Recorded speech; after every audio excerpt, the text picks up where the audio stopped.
Quando foi que você descobriu que Bruce Willis largou Hollywood para atuar no mercado financeiro? Seja muito bem-vindo ao canal Luiz Fernando Roxo. Muito obrigado, uma honra ser comparado com Bruce Willis. Bruce Willis do Largo da Batata. Acho que todo mundo te fala isso, né? Porque é muito parecido. Algumas pessoas falam, eu fico muito honrado e muito obrigado pelo convite. Super fã aqui do canal, já deixa o seu like aí, nós vamos ter uma resenha extraordinária. Isso aí. Roxo, você que é um estudioso, um entusiasta das ideias de antifragilidade, eu também gosto muito do Taleb, mas acho que você foi muito mais além dos livros, né, em relação aos estudos do Taleb. Eu parei nos livros, eu não conheço muitos trabalhos fora isso. Então, já de início, já quero começar com uma pergunta. Quais são os investimentos antifrágeis? Existe essa resposta? Existe. Mas a antifragilidade é uma propriedade que só se adquire, tô parecendo um advogado velho, só se adquire quando você tem uma combinação de ativos. Então não dá para você dizer este ativo, ele é antifrágil por si só. Que é a tal da opcionalidade, né? Exatamente. O Taleb, ele, além dessa obra que você leu, que é muito boa, ele tem uma outra obra que talvez você não tenha lido, que se chama Scuft, que é Consequências Estatísticas das Caudas Gordas. O livro é de 2018, só tem em inglês, e ele é praticamente um livro de soluções algébricas, de matemática mesmo, né? E lá em algum momento, lá na página 283, depois de ler várias vezes, eu e meu irmão, que é mais letrado na matemática, chegamos a uma resolução lá. Lá ele diz que a solução para os investimentos, olha que coisa grave, a solução para os investimentos está na maximização da entropia através da aplicação do teorema dos dois fundos separados. O que significa isso? Significa estratégia Barbell. Então, uma carteira perfeita basicamente tem que ser combinada de pelo menos dois ativos, um muito conservador, um ótimo ativo, mas muito conservador, e um outro ativo também ótimo ativo, mas muito agressivo, um ativo especulativo, um ativo volátil. A combinação dos dois faz com que o balanceamento natural entre esses dois, as forças econômicas, fazem com que quando um estiver subindo, o outro vai estar caindo. Então você faz uma troca ali que o Benjamin Graham, professor do Warren Buffett, no livro Investidor Inteligente, de 1956, ele chama de rebalanceamento. Então é muito semelhante, são princípios semelhantes. Porque aquilo que funciona mesmo, muitas pessoas descobriram, cada um pelo seu caminho. Então é o rebalanceamento, sendo que os ativos dentro desse portfólio, eles têm que estar nos extremos. Então é Treasury de curtíssimo prazo, é T-bill de um lado e do outro lado, por exemplo, Nasdaq. Por exemplo. Nesse caso, você está barbell, de acordo com as proporções. Então, o ideal é que a parte arriscada não ultrapasse 20% e que a parte agressiva seja ali pelo menos 70%, 80%. Existe uma matemática muito legal, uma história, assim, quase uma aventura para entender por que é 20%, por que é 30%, e é muito legal. Mas, basicamente, para a gente não entrar nessa ciência agora, se você tiver, mesmo que seja muito básico, mas você tem uma carteira aqui na Guardian, e você tá ali no setup, na alocação básica da Guardian, que é um barbell, você tá antifrágil. Por quê? Porque quando o mercado subir muito, você vai ganhar bastante dinheiro, você vai ter bastante assimetria, bastante opcionalidade na tua carteira de risco, na tua carteira de ações, no teu Nasdaq lá. E quando o mercado cair muito, tiver um crash, a gente tiver um problema de liquidez, a gente tiver uma crise de liquidez, a gente tiver um colapso, um crash, e a gente pode passar muitas horas falando também desse tema, então o que vai acontecer? A sua carteira de ações ela vai ser dizimada, mas o teu T-bill vai valer cada vez mais. Então você vai poder rebalancear, comprar essas ações dizimadas. Quando todo mundo estiver muito pessimista, quando todo mundo não quiser mais saber de ações, aí você vai usar aquele seu caixa todo para comprar as ações. Porém, você pode fazer combinações, como por exemplo, colocar um metal, aí as combinações mudam um pouco. Você pode colocar uma opção, uma put, uma call. Então, assim, desse básico, que é basicamente assim, a massa da pizza, entendeu? E a mussarela, que é a combinação de um pouco de bolsa com o Tesouro Selic, aí você tem combinações infinitas. Então, por exemplo, eu tenho um amigo que faz day trade que ganha muito dinheiro. Provavelmente ele faz coisas lá que respeitem isso, porque é a única maneira dele ser antifrágil. Aqui, Roxo, nos nossos portfólios, a gente segue uma regra que é o portfólio permanente do Harry Browne, que é só que mudando um pouco os percentuais. Perfeito. Então, como a gente seria? atua ali em torno de 25% a 30% de renda fixa, 25% a 30% de renda variável, 25% a 30% de metais e o resto em cash. É bom ter cash. E aí desse cash, eventualmente, a gente usa para especular, para comprar stock picking, alguma coisa nesse sentido. Mas o que eu percebo é que assim, o mercado financeiro convencional, ele não aceita muito bem essa parte de metais, né? Ele meio que olha assim, acha esquisito. Então, comenta um pouco sobre a questão dos metais na sua visão, porque eu vejo muita gente assim falando que o ouro não presta porque não gera dividendo, sempre aqueles argumentos de sempre, e aí defende aquela carteira 60-40 que muitas vezes não é o ideal. Então, comenta um pouco sobre a alocação nesse sentido. O ouro, ele é o colateral universal.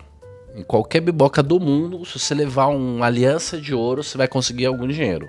Mesmo que o cara te tapeie demais, você vai conseguir. Então, o ouro, ele tem, né, o efeito Linde. Ele sobreviveu ao tempo, ele realmente é reserva. É a prova do tempo, né? Ele é a prova do tempo. Então, é muito doído você ter uma coisa no seu portfólio que não se valoriza com os juros, que não gera rendimento. Por isso que essa pessoa que se sacrifica, colocando ouro na carteira, ela vai ser muito remunerada quando faltar dinheiro. Porque quando falta dinheiro, e a gente pode falar muito tempo também sobre a falta do dinheiro, o que significa isso? Então, os metais eles se apreciam muito, porém, quem carregou o metal no longuíssimo prazo, 100 anos, não teve um rendimento tão espetacular quanto um Nasdaq da vida, quanto, por exemplo, um S&P. Mas quem aplicou um balanceamento de algum modo, entendeu? Porque, naturalmente, esses 25% a 30% de ouro agora já virou 40 e pouco. Que é o que a gente está fazendo, inclusive, a gente está vendendo excedente. Claro. Porque no momento, quando o negócio começa a ficar muito mainstream, quando os bancos começam a falar de ouro, quando todo mundo começa a falar de ouro, esses dias o cara que foi limpar o meu sofá de casa vai me perguntar de ouro. Quando começa a ter esses sinais assim, acho que é a hora de vender o excedente. Não porque perdeu o fundamento, mas por uma questão de gerenciamento de risco da carteira, né? Então é o barba, porque tá vendendo o excedente. Então era 30%, subiu 50%, 50% de 30% é 15%, 30% mais 15% é 45%. Agora você tá desbalanceado, porque você tem ouro excessivo na sua carteira. Porque se o ouro voltar, você vai se arrepender bastante. Existe uma coisa que eu chamo de hedge da alegria, que é o quê? Qual é a decisão que você poderia tomar agora com o seu portfólio que você jamais se arrependeria? E, para um ativo que subiu demais, sempre é vender uma parte. Sempre é vender uma parte. Se ele subiu 10% e você vender, quer dizer, ele aumentou 10% do total, tipo, ele era 10% da carteira, agora ele é 20%, quer dizer, dobrou de preço, vender pelo menos metade disso, pelo menos uns 5%, você não vai se arrepender nunca. Por quê? Porque você fica com uma situação após isso que ganha-ganha. Hedge da alegria, sempre você vai estar feliz. O mercado continuou subindo, aquele negócio continuou subindo, você fala, ainda bem que eu não vendi tudo. O negócio caiu loucamente, você fala, ainda bem que eu vendi metade, eu vou comprar de novo. Porque assim, o Z-Score, ou qualquer método de retorno à média, é um método muito interessante. E o balanceamento dinâmico é um método supremo de retorno à média. Porque, eu tinha um negócio que era 10, agora é 20, deixa eu realizar um pouquinho desse lucro aqui. É um pedaço. Só que aí você pode colocar um botão em que você fale assim, não, eu tô analisando ouro, antes eu achava que era 30, mas eu acho que agora estrategicamente é 40. Ou, sei lá, não, agora eu acho que o ouro vai cair muito e eu não vou voltar para 30, eu vou voltar para 20. Então, do barbell tradicional, você poderia usar um pouco da sua informação, do seu conhecimento, para você fazer ajustes na hora certa. Então você pode trazer informações de outras camadas macroeconômicas, fundamento, análise técnica, fumaça, seja o que você quiser trazer e dizer assim, olha, eu tenho consistência em dizer que é bom a gente se livrar um pouquinho mais disso ou não vender tudo. Ele é só a base, entendeu? A base é essa, a massa e o queijo. Só que você pode adicionar sofisticação infinita nessa combinação simples. Então o cara que está começando agora, o cara não sabe nada, ele pode fazer isso com R$1.000, Bova, Tesouro Selic, tá tranquilo, ele vai estar antifrágil na condição dele, porque sempre você tem que estar antifrágil na sua condição. Porque senão às vezes você olha lá o influencer, o cara tá comprando uma empresa tal, ele tá aplicando não sei do que, ele tá no... E você quer ser que nem ele, mas na verdade você não tem condição. Então você vai se humilhar, porque você vai escolher apenas um ativo dos todos que o cara tem, ou só uma estratégia, e o cara vai vender no meio de uma tarde, você não vai acompanhar, e aí você vai estar sozinho, né? Sozinho, solitário. Por quê? Porque você está copiando alguém que faz uma coisa muito além do que você é capaz, ao invés de você estar indo lá e perguntando quais são as regras do jogo, como que esse raio desse mercado funciona, o que é a natureza essencial dele. Será que existem regras que nem no xadrez? Por quê? 99% das pessoas não sabe bosta nenhuma. Porque não sabe as regras mínimas. E não tô falando do cara do Zezinho Sardinha lá da esquina. Eu tô falando do Enzo. Mercado financeiro. Que ganha milhões, mora no Balneário Camboriú. E se você perguntar pra ele quais são as regras básicas do mercado, ele não sabe. Ele não sabe o que é o tal do efeito Linde, ele não sabe o que é o negócio do balanceamento dinâmico, ele não sabe, muito menos esse negócio desse teorema. Então, assim, basicamente, o mercado, pra começar, ele engana a gente. Porque ele tem dois regimes. Ele funciona com dois regimes. O regime da normalidade. 80%, 90% do tempo o mercado está fazendo aquilo que é totalmente previsível. Aquilo que tinha que subir, sobe. Aquilo que o fundamento diz que é para fazer, acontece e tal. E tranquilo. A gente chama isso de aleatoriedade branda. O mercado é, digamos, racional. É o médico. Às vezes o mercado enlouquece, ele muda de regime, vem um outro tipo ele muda de distribuição, é o que a gente chama dele vai para cauda, ou ele ficou turbulento, que é o quê? Ele atinge um comportamento totalmente imprevisível, totalmente enlouquecido, ele sobe muito, ele cai muito, ele fica com essa propriedade turbulenta. Então, nesse momento, você pode dobrar o seu dinheiro ou perder 70%, 80% do seu dinheiro, e isso só acontece raramente. E as pessoas ficam olhando para a normalidade e esquecem que o dinheiro troca de mão mesmo é quando tem os grandes movimentos. Então, esse tipo de insight mínimo já ajudaria muito a maioria das pessoas, tanto os muito profissionais quanto as pessoas que estão começando, né? Então a tua carteira ela tem que servir para os dois tempos, para o sol e para a tempestade.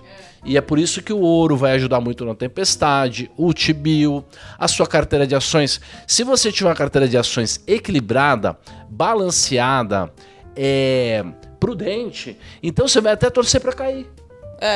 Sim, porque sabe que em algum momento volta. Que é a única maneira de você comprar um lotão barato e quando o negócio voltar a subir, você realizar um ótimo lucro. Não tem outro jeito. Isso que você tá falando, Roxo, eu sempre falo aqui nos vídeos do canal pra gente evitar fazer aposta direcional, né? Então essa história de, vai ter crise esse ano, eu vou comprar tudo em ouro, tudo em cash, mas é aquilo que você falou, a pessoa que fez isso a vida inteira, ela perdeu a oportunidade de repente ter uma parte em ações. Então, evitar a aposta direcional e tratar a sua carteira, preparar a sua carteira para diferentes cenários. Perfeito.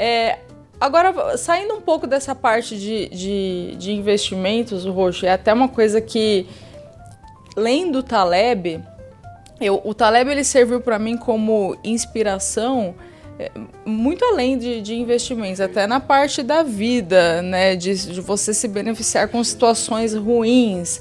Então conta um pouco como a antifragilidade se estende para além dos mercados. Perfeito. Então, assim, eu conheci o Taleb lá por 2005, então já faz uns 20 anos, porque ele é o papa da minha área, que são as opções, os derivativos. Então, eu paguei as minhas contas, eu cheguei aqui aos 48 anos na condição que eu tô, dando aula de opções e ajudando pessoas a investirem com opções. E também investindo usando opções. Então, como ele é o papa, e eu estava dizendo aqui, né, no nosso bate-papo ótimo aqui com ela e o marido dela, sobre experiências no mercado, e eu já quebrei 2, 3 vezes com opções, quando eu era muito juvenil, né, muito agressivo e tal. E aí o que aconteceu? Eu fui atrás do cara que dominava o negócio, né?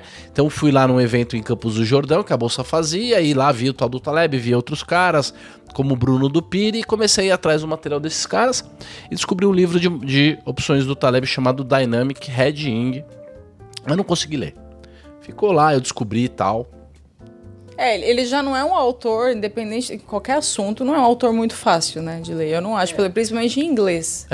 Eu fui lendo aos pouquinhos, né, e foi muito importante pra mim, mas aí em 2003 veio Iludidos pelo Acaso, que era um livro pop, bem legal, e que eu já gostava muito de estudar aleatoriedade, probabilidade, sorte, o que é riqueza. Eu sempre me questionei várias coisas também, tive muitos altos e baixos e tal. E aí ele falava sobre o papel do acaso, da sorte, né, na nossa vida, como muita gente é muito rica e a gente admira e na verdade é um idiota sortudo, e muita gente é extraordinária, é uma pessoa santa, é uma pessoa que fez tudo muito certo e eventualmente não é uma pessoa que transpareça riqueza material e às vezes a gente vai depreciar ela, ou mesmo uma pessoa que não deu sorte na vida. Então, parece até um papo de comunista no sentido, né, de que é um pouco ao contrário dessa coisa de é só meritocracia, o cara que tem bilhões ele mereceu e tal, que já começa num questionamento interessante da gente que é ultracapitalista, né? Então, o cara tá falando que não é só mérito, tem uma questão da sorte, pra gente olhar pra essa questão da aleatoriedade, né? Fenomenal, e trata muito de bolsa, então tem cases bons, tem bons personagens e ensina boas verdades, né? Muito bom. E eu sempre indico começar por esse livro, porque é o mais fácil de digerir. Depois veio A Lógica do Cisne Negro. E esse aí eu li logo depois do Crash. Esse é o que eu menos gosto, sabia? Eu acho ele muito longo, acho que poderia ser resumido em 100 páginas. Ele é denso e ele é muito hermético e ele é um pouco repetitivo na mesma ideia, né? Mas o Taleb, ele é assim. Ele escreve muito bem, mas ele é uma pessoa repetitiva, né? E também um pouco seca demais, um pouco sarcástica no excesso e tal. E aí então eu descobri esse segundo livro, muito legal. E aí ele veio no Brasil e eu tive lá para ver a palestra e tal, foi legal. E aí, em 2016, eu já tinha lido, aí porque em 2011 veio Antifrágil, Coisas que se beneficiam com causa. É maravilhoso, né? São 7 livros, ele é bem grosso, e eu comecei a falar, as pessoas precisam disso. Comecei a ficar desagradável. Eu li 4 vezes, 5 vezes, e eu comprava, e eu dava para as pessoas de presente e tal, e eu tentava aplicar na minha vida, porque esse já é um livro realmente filosófico e tal. E aí quando foi 2016, eu já tinha um programa na Infomania, já falava de opções, já tinha um canal do YouTube, e eu falei, cara, eu não vou mais ler esse livro sozinho, eu vou abrir uma página e vou ler no meu YouTube e vou fazer um programa sobre isso. E eu tinha conhecido o Richard Rintenban na época, e a gente tinha ido tomar um café, e eu falei, olha, Taleb, ele também Taleb e tal, e eu falei, cara, eu vou fazer um programa assim, e ele falou, eu tô dentro. E aí eu falei, então o nosso piloto vai ser no dia tal, tipo aqui, né, fizemos um piloto, um negócio, e ele da casa dele, eu da minha, e a Infomani me chamou. A Paula Barra me ligou e falou, pô, o Sandrine falou que nós queremos isso aqui. é muito bom. Eu falei, mas é filosofia, não é finança, a galera vai achar esquisito e tal. E ele falou, não, todo mundo quer saber o que pensa o Taleb, essas ideias filosóficas do Taleb e tal. E nós levamos o Infomoney e foi um sucesso, estourou. Porque estava acontecendo a live do Facebook. E quem fazia lives do Facebook tinha uma sorte de ter um alcance muito grande. E caras como Gustavo Franco, Alexandre Schwartzman assistiram. E eu falei, pô, pra mim foi uma coisa extraordinária, assim, então foi muito legal. E seguidores e tudo, e foi muito legal. E em 2017 o Taleb veio ao Brasil pela HSM, e o Guilherme, que era o presidente da HSM, o professor Guilherme, Freitas, perdão, professor, e ele falou assim, o Taleb tá vindo no Brasil, vocês não querem ir lá, eu dou um convite e tal, mas pra se aproximar da gente também. E aí eu falei pros caras da Infomoney, não, chama ele aqui que a gente vai entrevistar ele, que era o cara que tava trazendo o Taleb no Brasil. E aí ao vivo ele falou, olha, eu vou tentar que vocês entrevistem ele. E eu falei, caramba. E novembro de 2017 ele tava estourado, um evento da HSM com milhares de pessoas, ele e o nadador lá, o Phelps, com 20 e tantas medalhas de ouro, e nós conseguimos entrevistá-lo. Felipe Miranda permitiu, porque era patrocínio da Empíricos, e aí eu e o Richard fizemos uma entrevista com ele suando, e ele chegou lá bravo pra caramba, e tratou a gente mal, e foi extraordinário, né? Fizemos a entrevista, tem 12, 13 minutos, tá no meu YouTube, vale a pena. Pra vocês terem uma ideia, uma pergunta que eu sempre fiz, o que é riqueza? Perguntei para o Nassim Taleb, o que é riqueza? E ele falou assim, riqueza é olhar no espelho e não sentir vergonha. Então é uma porrada. Sim, o cara ele é uma porrada, ele é porrada.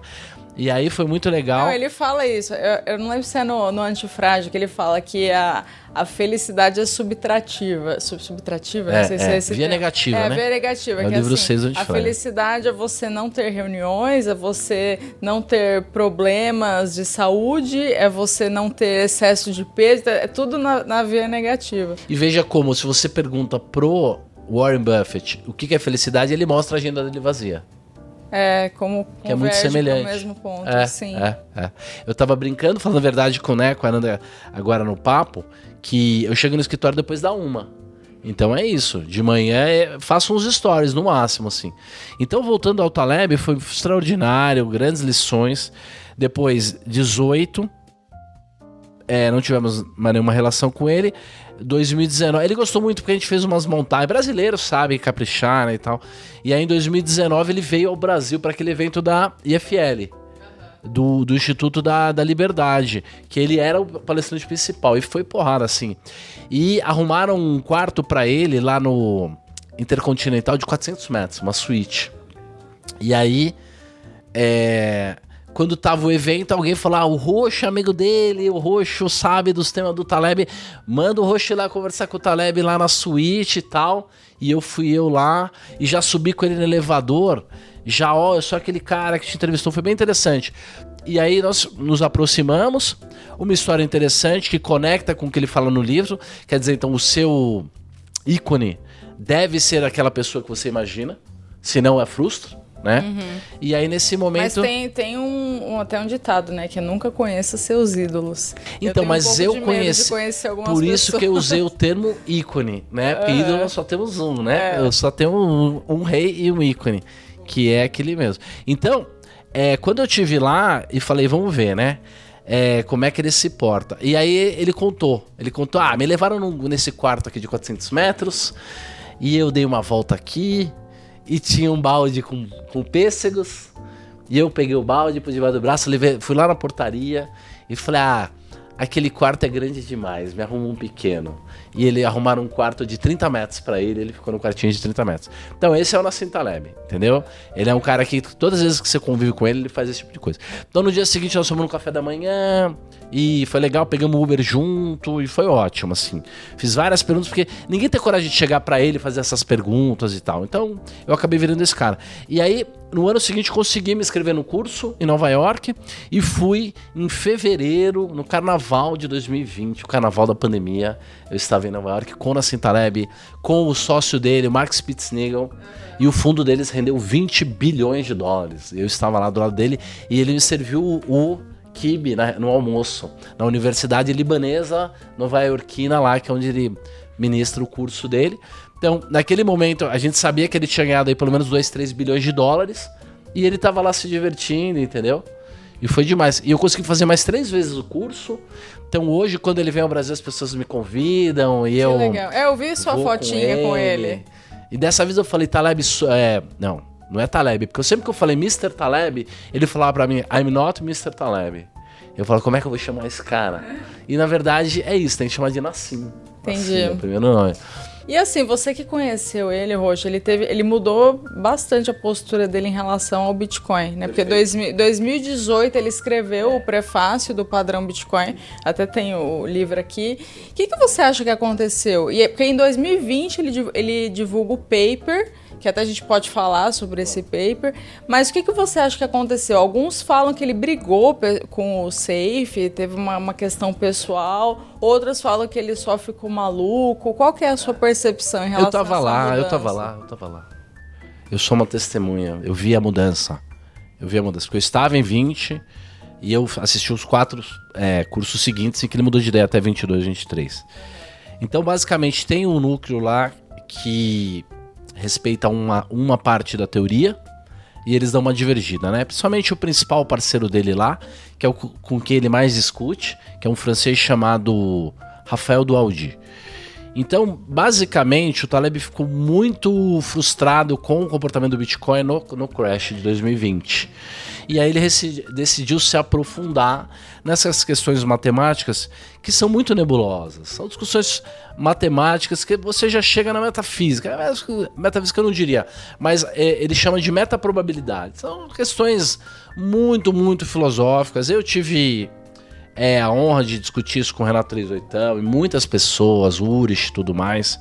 E todo mundo concorda que, de fato, existe ali o Bitcoin de Schrödinger, quer dizer, ou ele resolve o mundo ou ele não vale nada, entendeu? Essa é um pouco uma questão do Bitcoin. Mas o fato é que a tese dele é muito óbvia, que é o seguinte: o Bitcoin não tem valor intrínseco. Não tem valor intrínseco em dólar. Quer dizer, significa o quê? Ele não tem valor de liquidação. Então, por mais que você pegue aquele livro do Renato e que tem as 1000 propriedades maravilhosas do Bitcoin, e tem 5 que eles descrevem lá, eu não sei se você sabe isso de cor, mas eu queimei essa parte dos meus neurônios, mas sei lá, fungibilidade, transferência, segurança, tem diversibilidade, então essas coisas. Mas é meio, tá, para fazer uma analogia bem simples, como se fosse um canivete suíço numa batalha de espadas. Entendeu? Então é meio como se fosse um pato. Ele faz um monte de coisa bem, mas é como se ele fosse o Kinder Ovo sem a surpresa dentro. Então não há um ativo de fato lá que seja um colateral em dólar. Tá?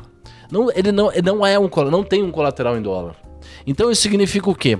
Significa que todo ativo que tem algum fluxo de caixa futuro, como é uma empresa, por exemplo, mesmo que seja no futuro, tá?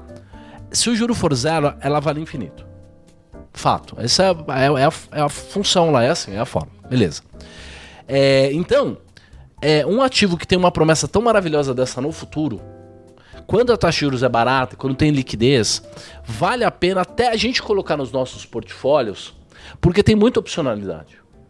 Eu tenho Bitcoin, eu tenho, Perfeito. Os clientes têm também, só que eu também reduzi a minha expectativa, porque quando eu comecei a estudar o Bitcoin, eu também era dessa turma aí de resolve o mundo, cura do câncer. Sim. Mas uma coisa no paper do Taleb, que ele falou que, assim, me pegou, ele fala assim que o maior risco do Bitcoin é ele cair no tédio.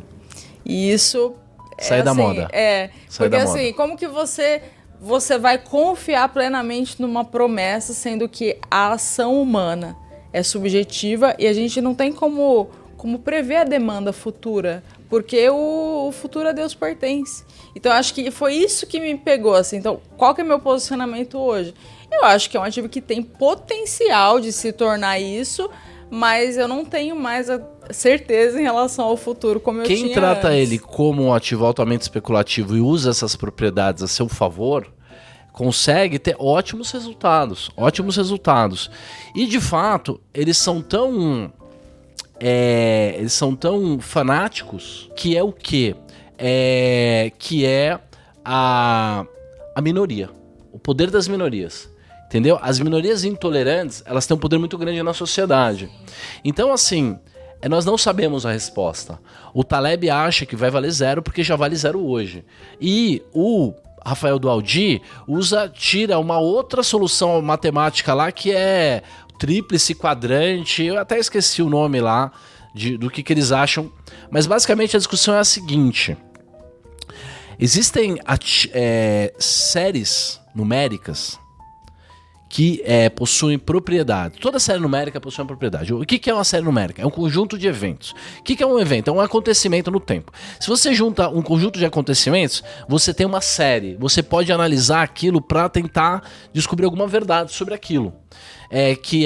Por exemplo, se aquilo é repetitivo, acontece sempre, se existe limites de variação, e você pode tentar tirar uma média daquilo, da média você pode tentar transformar aquilo num desvio padrão, numa variância, numa volatilidade, e você consegue dali fazer ciência, indução. Você consegue prever coisas. Isso é fundamental para a sociedade. A gente faz isso o tempo todo. Toda hora a gente está fazendo estimativas de probabilidade, por isso que a gente toma um café, por isso que a gente para de usar o cinto de segurança. Qualquer decisão que a gente faz é esse tipo de decisão, mas a gente faz de uma maneira intuitiva.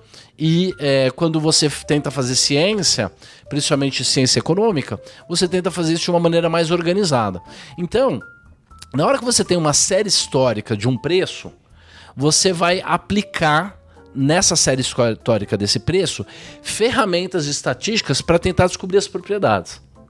E aí, não adianta, com preços, você usar a distribuição, a caixa de ferramenta básica que você usa para normalidade. Coisas que estão sujeitas à lei da gravidade ou coisas que são somas, essas coisas elas respeitam muito a lei dos grandes números, que é o quê? Média, desvio padrão, variância. Então vou dar um exemplo simples. O tamanho da circunferência média da cabeça de alguém. Isso aí segue as propriedades da natureza, da normalidade. Se você pegar 50 mil pessoas e calcular a circunferência média da cabeça dessas 50 mil pessoas dentro de um estádio, vai dar, 40 centímetros a média. E o desvio padrão é 2 centímetros. E aquilo vai respeitar perfeitamente a lei do desvio padrão. Então é de se esperar que 95% das pessoas tenham até 3 desvios padrões. Significa o quê? Ou tenho 65 de cabeça ou tenho 35. Não haverá uma pessoa com 1,5 metro de cabeça que vai aparecer lá. Jamais, nunca. Porque nenhum nova amostra pode mexer na propriedade da média. Não pode. Então, jamais vai acontecer. Então, muitas coisas você trata assim, é fácil fazer probabilidade. É fácil estimar padrões, fazer previsões e tal. Só que usar isso no mercado financeiro, nos preços, é um erro. Porque os preços não seguem isso. Por quê? Existem 3 tipos de séries numéricas que você pode obter. A primeira é uma certeza. Uma certeza. Você pega uma urna e tem 10 bolinhas lá e são todas 1.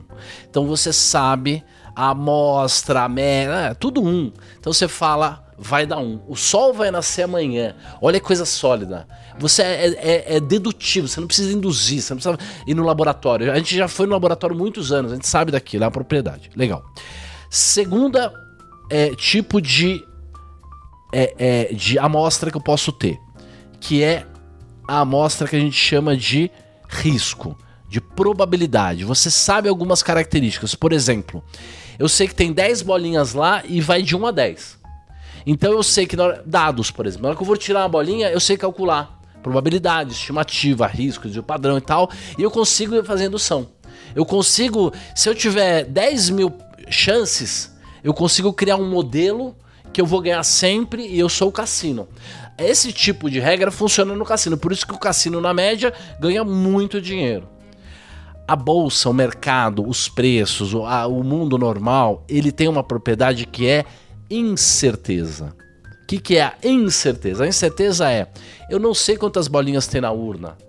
Porque bolinhas entram e bolinhas saem. E eu não sei também se é 1, 2, 3, 4. Eu não sei nada. É incerto. A entropia é muito alta. Eu não sei nada do negócio. Então, é com isso que a gente trata, quando a gente trata com o mercado. Porque empresas perdem propriedades. Não são coisas simples, entendeu? Tecnologias surgem. Mas e a incerteza não vende, né, Roxo? Uma coisa que eu percebo muito, assim, atendendo os clientes... Eles querem certeza. Eles querem certeza. Então, o dólar tá subindo. Mas pra onde que vai o dólar? Não, mas você acha que vai subir mais? E assim, é frustrante. Eu sei que é frustrante falar, eu não sei. Mas não tem como saber. Qualquer pessoa que te prometa o que vai acontecer no curto prazo, a pessoa tá chutando. É chute, é mentira. Por isso que eu faço análise econômica a minha vida inteira e eu aprendi desde cedo que é assim. Cara, eu acho que vai acontecer isso, mas se der errado pode acontecer aquilo e depois eu simplesmente falo, quem imaginaria? E nem de errado eu tô. Mas se você faz um disclaimer antes dizendo assim, cara, essa minha opinião vale lufas e eu sei que você vai considerar, mas ela vale lufas, isso é honesto. Né? O Taleb tem várias passagens legais sobre isso que a gente pode contar qualquer dia. O fato é que, se eu tenho incerteza, aí eu vou ter que usar ferramentas do mundo da incerteza. Por exemplo, ao invés de usar simplesmente a lei dos grandes números, LLM lá, eu vou usar a teoria do valor extremo. Então, eu chego em tratar um processo usando um tipo de indicador que se chama coeficiente de Hurst. Coeficiente de Hurst. E desse coeficiente de Hurst eu tiro um outro indicador que é mais fácil ainda, que é o coeficiente de cauda. Eu pego aquela série toda e vejo. Quando ele ficou paradão, quando ele estava lá não deu nenhum sinal de nada e catapimba, vai lá pra cá, ferrou. Sabe, quando de uma hora pra outra parece que o cara fica completamente louco. Esse tipo de série, ele é uma série normalmente de ativos que tem valor intrínseco baixo. O ouro não é muito volátil. E normalmente o ouro é volátil quando sobe. Quando cai não, porque ele tem uma base. É mais volátil, ele tem uma base. O T-bill, ele vai ter propriedades que você consegue tratar aquilo e tal, e tal, e tal. Então, aquilo tem que ficar na parte conservadora do seu barrel. Legal.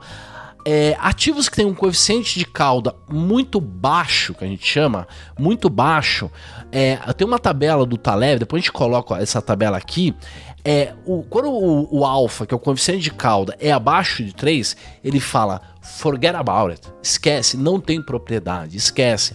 E o Bitcoin, ele tem essas características. Por quê? Porque ele não tem valor intrínseco. Então, se houver uma alta dos juros de 3,5, aí os juros médios para 10 no mundo, o Bitcoin ele tem que cair 90%. Não tem outra característica. Porque tem a ver... Qualquer dia a gente faz aulas de 1 hora que eu te explico como é que é um fluxo de caixa descontado para te explicar por que de fato que o Bitcoin precisa cair 90% quando o mercado tiver uma crise de liquidez e faltar dinheiro. O que eles acham? Eles acham que essas propriedades, elas podem mudar. Eles quem? Os defensores, o sócio do Taleb no curso lá, que é o do Aldi. Ele acha não. Coisas podem mudar de propriedades fundamentais e tal. Então o Bitcoin poderia no futuro se tornar uma coisa estável se ele se tornasse o dinheiro. E eu acredito nisso. Por quê? Porque aí ele seria o próprio colateral. Então, como ele seria o dólar é o colateral supremo do próprio dólar, então o Bitcoin ele é colateral? O Bitcoin é 100% colateral. Do quê? Do Bitcoin.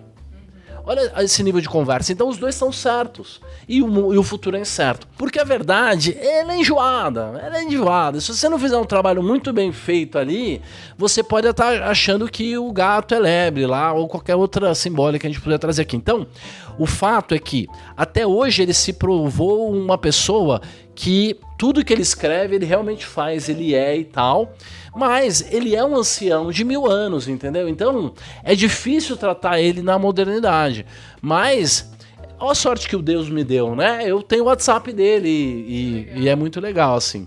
Então, eu acho que no futuro, quando eu voltar a conseguir tirar a cabeça para fora do que a gente está produzindo, é voltar aí o curso dele lá em Nova York. Ele estava querendo fazer um curso presencial em Barcelona. Eu tenho várias coisas marcadas já com o do Aldi que a gente pode trazer. Quanto mais você seguir o canal da Nanda, quanto mais vocês forem atrás da antifragilidade, mais nós vamos poder desenvolver conteúdos e materiais feitos exatamente para quem entende que existe a solução para os investimentos? Existe.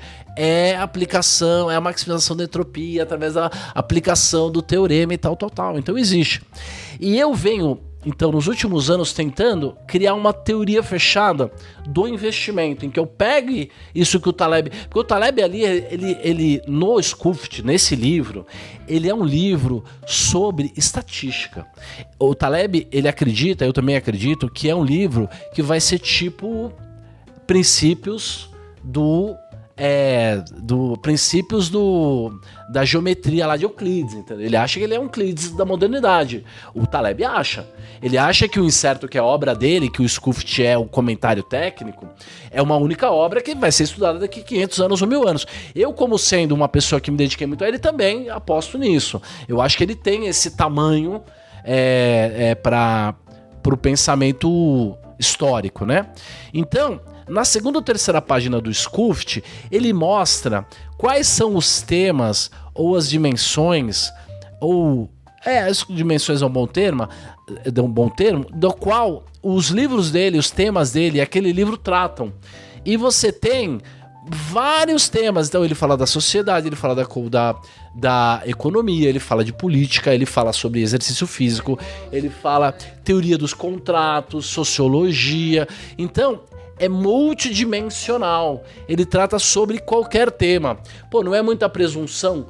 Não. Por quê? Porque ele está tratando da física da realidade, que é pegar um evento, ver se esse evento é repetitivo, tem um conjunto de eventos, dali tirar propriedades para chegar a conclusões e melhorar o processo decisório.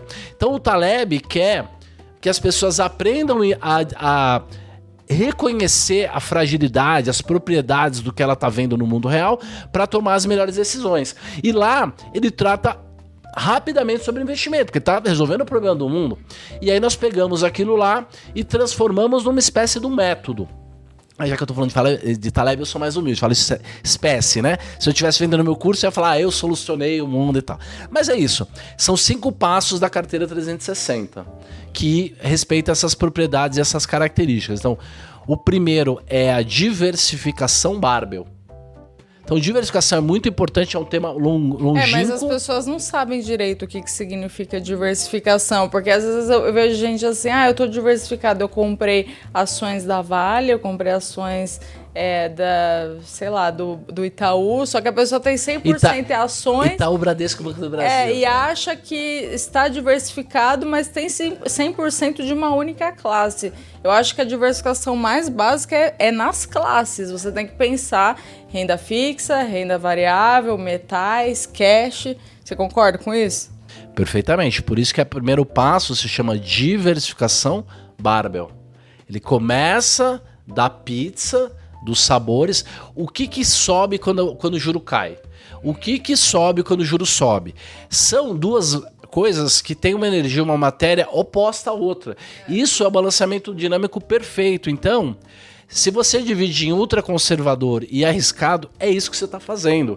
Você está pró-balanceamento dinâmico. Porque a única certeza que a gente tem é que a parada vai variar e que vai ter volatilidade. Que se você toda hora... Isso é bom, né? Porque claro, é desejável. Porque quando acontece eventos assim, quando a sua carteira passa por muita volatilidade, são os melhores momentos você rebalanceia e você consolida um novo patamar do seu patrimônio. Segundo passo da carteira é fazer o balanceamento dinâmico. Que é isso. Já que eu tô com uma coisa que um sempre tá subindo e um tá caindo eu sempre vou ter que vender o que subiu demais e caiu o que comprou demais, porque senão eu vou ter excesso de risco. Então, isso chama balanceamento. Então, o segundo passo é você aprender a balancear. É uma vez por mês? É toda vez que atinge tal? Porque quantas vezes você achou o papel e balanceou cedo demais, muito rápido, zerou, ficou com birra do papel e agora é VEG, vale 10 vezes mais, você nunca mais comprou. Inclusive eu vendi Palantir, no último movimento de alta, eu vendi e assim, foi até engraçado o roxo. Ai, não lembro. Tá uns 100 pratas hoje, né? Eu coloquei, eu tenho uma conta conjunta com o Thiago, foi até engraçado, porque eu vendi e continuou subindo. Aí o Thiago, aí, tá vendo? Você é moderadinha, não tinha que ter vendido isso daí. Só que eu tava tranquila que eu vendi, porque assim, pelo menos eu tô gerenciando o risco, eu não tô tentando adivinhar até quanto que vai. Se o operacional não for um problema para você ter, pelo menos deixar só um pouquinho de nada, então sempre é bom, se a tese ainda funciona, mas o problema é preço, eventualmente ainda deixar um pouquinho, entendeu? Não, eu não vendi tudo, eu só vendi o excedente. Então, fez um descasque. Então é isso, é o tal do descasque, que é muito legal e que o cara que tem R$1.000, BOV, Tesouro Selic, consegue fazer com propriedade, chegar no churrasco, mostrar o status, falar que tá tudo bem. Ele domina os investimentos com R$1.000, porque ele pelo menos faz os 2 primeiros passos da carteira 360 antifrágil. O terceiro passo da carteira é buscar valor. Buscar valor. Por quê? Porque os mercados não são eficientes. Você consegue achar um negócio de 20 que está sendo negociado por 5. Você consegue. Como? Através da análise dos dados. Então existem 4 naturezas de dados que você pode investigar, o analista pode investigar, para descobrir se aquele raio daquele ativo que está 10, se ele vale 40 e eu devo comprar, ou se ele vale 5 e eu devo vender. Que é o quê? Fundamento do ativo, microeconomia, a empresa. Cara, tem empresa que em qualquer economia vai ter. Indicador fundamentalista. E é estável, é uma análise estável. Muda a cada 3 meses. Mas você não acha que o macro importa mais que o micro? Então, depois tem o macro. A segunda coisa é o macro. Tá? A segunda coisa é o macro. Você está analisando dados microeconômicos. Porque eu vejo muito analista assim, mercado financeiro, Roxo, que assim, gasta horas e mais horas assim, vendo indicador e comparando indicador, mas esquece do macro. Mas e aí, se aquela empresa estiver em um momento do ciclo que não é favorável para aquele setor, é nadar contra a correnteza. Mas você percebe que esse cara, o analista dele, ele é especialista em fundamentalista. Então, é que nem o martelo. Tudo que ele olha é prego. Entendeu? Então, esse cara, ele é excessivamente analista fundamentalista. Se a estratégia dele gera um resultado extraordinário, beleza. Por exemplo, a molecada do meu amigo Rodrigo Magalhães, lá da Guepardo. Pô, eles fazem basicamente fundamentalista. Só que eles põem um quant ali que calcula um prêmio de risco, tal. Os caras dão 28% ao ano há 20 anos. Se tem resultado... 28% há 20 anos. É o que importa. Às vezes você vai chegar pra ele e vai falar, o ciclo, não sei o que, o Trump e tal. Ele vai falar, não, isso aqui não é um tipo de dado que a gente considera, porque não tá no nosso modelo. Mas se o modelo funciona, se tem resultado, se provou, é o que Exato, vale. mas é basicamente isso. Microeconomia, a macroeconomia, a ordem não importa. Importa é aquilo que você tem mais propriedade para analisar. Então a macroeconomia pressupõe você saber o ciclo. E ao saber o ciclo, o ponto do ciclo, você consegue definir setores, pesos, alocações, tal. E você acha Buscar que dá valor. para antecipar o momento do ciclo ou é Super. melhor admitir a incerteza e seguir a vida? Você tem que pôr um peso. Tudo é peso. Entendeu? Cara, eu acho que é o final do ciclo. Então eu vou ter bolsa, vou estar comprado. Mas quais indicadores que você usa, assim, em termos de macro? O que você analisa? Então, como é que seria um modelo perfeito para um fundo de $1 bilhão? Que é diferente da carteira do Zezinho de R$1.000. Para esse cara, o mais importante era ele mapear os principais eventos econômicos, os indicadores. Então, por exemplo... tem indicadores antecedentes inversão que já te ajudam curva muito. de juros. Perfeito. Aumento do desemprego, passou de 4 e começa a ter uma aceleração. É o negócio como é que é o nome da menina lá? Esqueci o nome da diretora do Banco Central que tem lá o indicador Brown, né?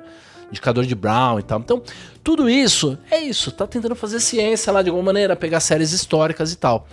Se você achou um padrão ali, e se aquilo funcionou no passado, e se aquilo te dá uma condição de aumentar a probabilidade, fala, não, é mais provável isso ou aquilo, então você vai mexer nos pesos, tá? A terceira maneira de mexer nos pesos é análise técnica. Gráfico. E funciona. Eu vou dar hoje, 5 da tarde, vou dar uma aula de Elliott com o maior cara de Elliott do mundo, porque o professor Facur, que é meu parceiro lá nos conteúdos, Ele é especialista em Elliott e ele, diz que é a solução para tudo, entendeu?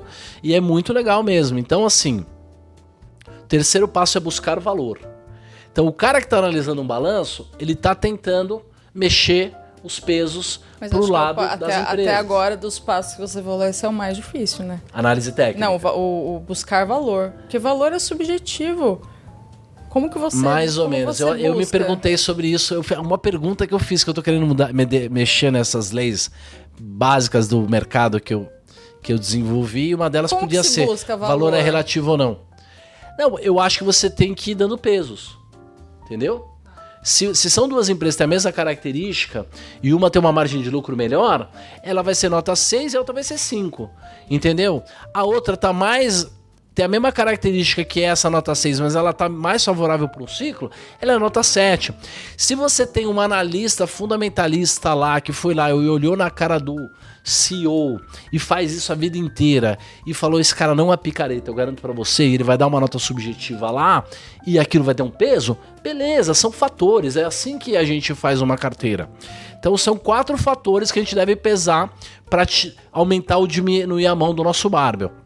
Fundamento, macroeconomia. Eu tenho um programa domingo chamado Giro da Semana. Eu falo um monte de macroeconomia no meu canal do YouTube. Aproveita você que tá assistindo. Mas o cara acha que, Roxo, então já que vai acontecer tal coisa, então vamos pôr tudo em tal empresa. Não. Isso é um pedaço dos 5 passos. Que é lá na hora que você vai mudar o peso ali na hora de achar valor. E o 4º passo ali é a questão da volatilidade / a questão também dos sentimentos, que é muito importante. Então, é legal.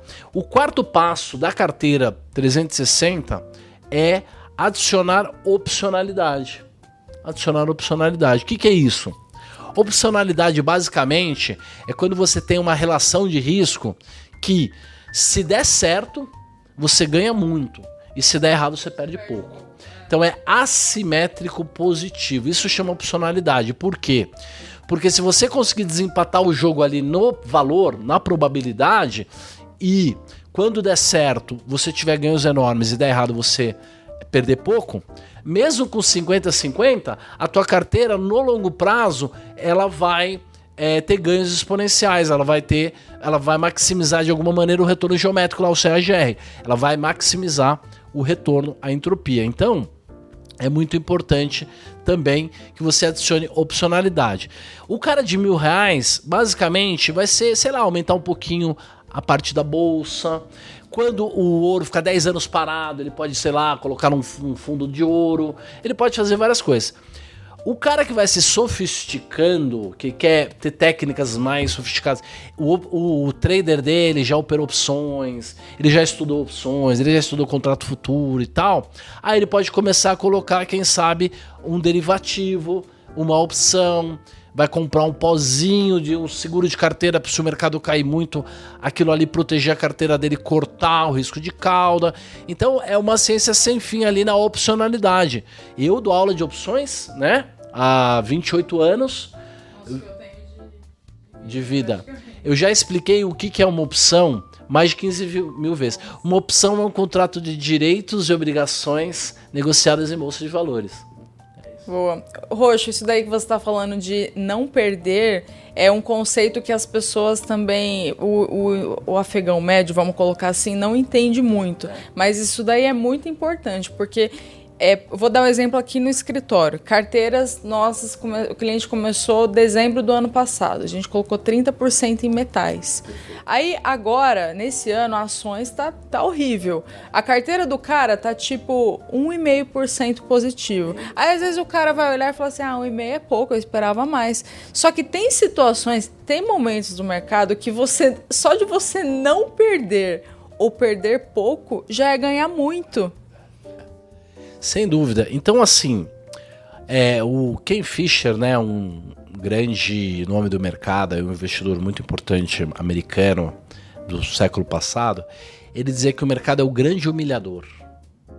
Por isso que, através do mercado, você consegue aprender todas as verdades do universo. Porque ele é tão complexo, tão sofisticado, e ele te humilha tanto, que um cara que tem 50, 60 anos de mercado, ele é necessariamente humilde. por mais que ele tenha honra, ele tenha orgulho de si mesmo, ele tenha feito muitas coisas, ele é humilde. Por quê? Porque as coisas mudam muito, muito rápido. Então, assim, a pessoa que já fala assim, o fundo do cara tá pagando tanto, ou é verdade que a bolsa tá dando 6%, ela já tá confundindo o passado com o futuro, com o presente. Então, assim, 5% ao mês é bom? Depende. 1% ao mês é bom? Depende. Depende do quê? Da combinação dos fatores. A combinação dos fatores o perfil do investidor. Hoje um perfil, você vai numa corretora normal, é agressivo, moderado e coisa e tal, não é isso? Só tem 3 tipos, isso é um absurdo. Você acredita? É isso que eu ia falar, eu não acredito nisso. Isso é absurdo. Não dá pra você medir, por exemplo, até aqui, passou desse ponto, agora você é moderado. Aí a partir daqui você é agressivo. Eu não Veja dá pra bem, é compreensível. Não dá pra pegar o que os nossos pais e avós fizeram na bolsa e dizer, eles são burros, não sabem nada. Você não acredita nesse perfil, nesse mapeamento Não acredito de modo algum, até porque quem compra um seguro de carteira ou vende um pouquinho de calls de uma carteira muito grande que ele tem de ações, essa pessoa ela é conservadora, ela não é agressiva. E ela vai ter que colocar agressivo no perfil. Senão a corretora não vai permitir que ela negocie opções. Então, é uma pantomima, como dizia o antigo presidente que foi preso, o único, né? Eu lembro. Uma pantomima. Então, o que é? É um espantalho, né? As pessoas não se questionam muito essas coisas. Porque o cara que é o assessor, que mora numa Barreira no Camboriú e que tem aqueles dentes brancos pra caramba e que tem um carro de 200 mil, ele não se pergunta o que é um grande investimento, o que é. Não se pergunta as coisas. É quanto tá dando. E ele quer conversar com esses caras. E esses caras, eles preferem conversar, sei lá, do churrasco, do futebol, do carro, do que de fato sobre as propriedades matemáticas do mercado.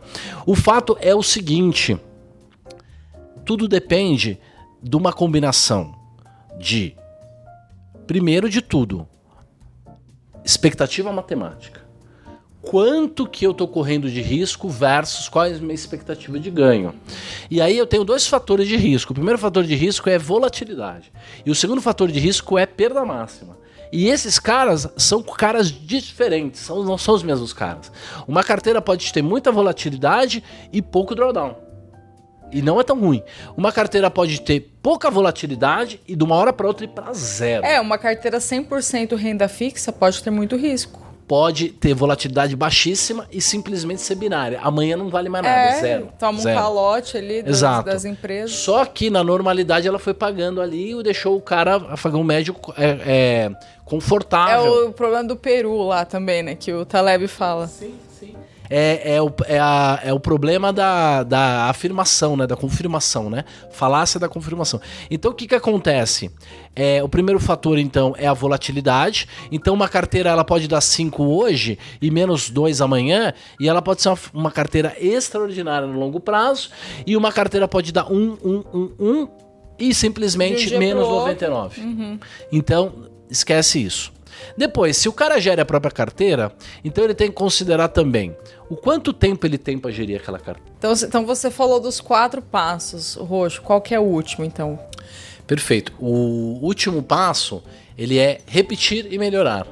Então não é exatamente um passo, mas é algo que dê uma noção de como esse processo é repetitivo, fluido. Então, você decidiu que você vai rebalancear as proporções do seu barbell uma vez por mês. Então, quando passou o mês e você fez o ajuste, então você pode de novo abrir a sua mente, a sua criatividade para pensar em mudanças. Então você vai fazer o quê? Vai fazer de novo a mesma coisa. Você vai olhar para trás, vai analisar tudo o que aconteceu, vai olhar a tua performance, vai olhar o teu VAR, vai olhar os ativos que você acreditava, que não acreditava. Você vai fazer uma análise de novo, vai confirmar a sua fé de novo. Aí você vai olhar para o futuro e vai falar assim: hoje, essa carteira que eu tenho hoje, ela é a melhor que eu poderia ter ainda? Porque um mês atrás ela era, mas ela ainda é a perfeita. E a gente chama isso de teoria da cota, quer dizer, todo dia você tem que ter a melhor carteira que você poderia ter. Tem gente que tem apego, né?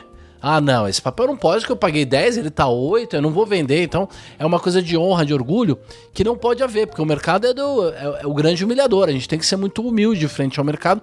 E quando a gente mudar de ideia, a gente tem que fazer as mudanças. Então, a gente tem que olhar para trás, a gente tem que planejar o futuro. E aí, novamente, a gente tem que fazer uma mudança. Então, repetir e melhorar, sempre vendo se você está fazendo a diversificação barbell, a melhor possível, se você está aproveitando o balanceamento dinâmico, se você já tem conhecimentos específicos para fazer um diferencial ali no valor. Pô, é metal por causa da tese, porque eu li a macroeconomia, porque eu gosto do Mises, da ação humana e tal. Então eu acredito que a impressão monetária foi X%, então vai ter uma mudança. Então você achou ali um valor intrínseco, que o ouro não tinha que valer 1.500, tinha que valer mais, 3.000, ou, entendeu? De qualquer maneira, você fez um diferencial. E aí você vai lá, deu o terceiro passo, que é buscar valor. E olha, eu tenho um amigo que é o rei do índice futuro.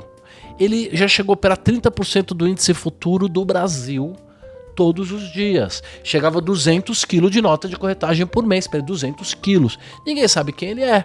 Ele já ganhou mais de 700 milhões com o índice futuro. O que ele faz? High frequency. Ele opera ali, ele vê o book no negócio que é... Antes era milésimo de segundo, depois milissegundo. Agora eles estão no nanosegundo. Ele compete com um fundo chamado... Citadel. Ele é um brasileiro, tá aqui em São Caetano. Ninguém sabe quem é. O que ele faz? Ele faz anticarteira 360 de frágil. Por quê? 99% do dinheiro é caixa e ele faz day trade no nanosegundo. No nanosegundo, ele é um super especialista. Na hora de buscar valor, ele foi na onde? Ele foi lá em analisar o book, em fazer regressões, em velocidade, e ele ganha muito dinheiro. Então, assim, buscar valor, cada um tem o seu tempero, cada um tem o seu tchan, cada um tem a sua especialidade, entendeu? Então isso é muito legal. Então, por isso que milhares de carteiras podem ser boas e muito lucrativas e muito bem geridas e respeitar o princípio. Então, depois... colocar a opcionalidade, por quê? Porque você quer, quando acertar, você quer ganhar muito. Quando errar, você quer perder pouco. E o quinto passo é isso, transformar isso num plano inclinado. Eu vou começar com R$1.000 com BOV e Tesouro Selic, mas eu quero daqui 5 anos ter uma carteira de 10 milhões de dólares na Interactive Broker com a Nanda lá fora. Entendeu? Porque é plano inclinado. Então, vira uma diversão. Porque você consegue atingir a paz de espírito já com R$1.000 com BOVA e Tesouro Selic, sem que você precisa repetir tudo que eu falei aqui, ou mexer com opções, ou seguro de carteira, ou fazer day trade, ou falar de milissegundo. Não precisa. Você já domina aonde você está, entendendo os princípios básicos. E o que você vai fazer? Vai analisar, vai pensar no futuro, como eu vou deixar essa carteira melhor, dar mais passos, adicionar mais valor, fazer um balanceamento com uma frequência maior. Todo dia eu vou girar a carteira e tal. Como é que eu vou fazer isso? Melhorando. Então você consegue enxergar a esperança da perfeição, de você sendo o novo Buffett lá, ao mesmo tempo que você trabalha com a sua realidade da melhor maneira possível, porque você vai estar seguindo os princípios ali da antifragilidade. Boa. Roxo, acho que a gente passou. Foi uma aula para mim. Obrigada por compartilhar toda a sua experiência, todo o seu conhecimento. Acho que tudo que você falou aqui se aplica além de finanças, de economia, de mercados. Então, para quem não segue o Roxo ainda, o canal dele, Luiz Fernando Roxo, também nas redes sociais, no Instagram, Luiz Fernando Roxo. E obrigada mais uma vez, Roxo, por dar aqui essa aula a vocês inscritos. Eu agradeço enormemente mesmo o convite. Sigo a Nanda, vejo os vídeos dela, respeito super o business aqui que eles têm, muito antifrágil, muito robusto. E contem comigo, para mim é uma felicidade e uma alegria poder ter tido essa sorte, né, de estar exposto a coisas que foram me levando até uma experiência em que eu posso contar e explicar e responder boa parte das perguntas sobre investimento. Sempre a gente está com coisas legais, lançamentos lá no nosso canal.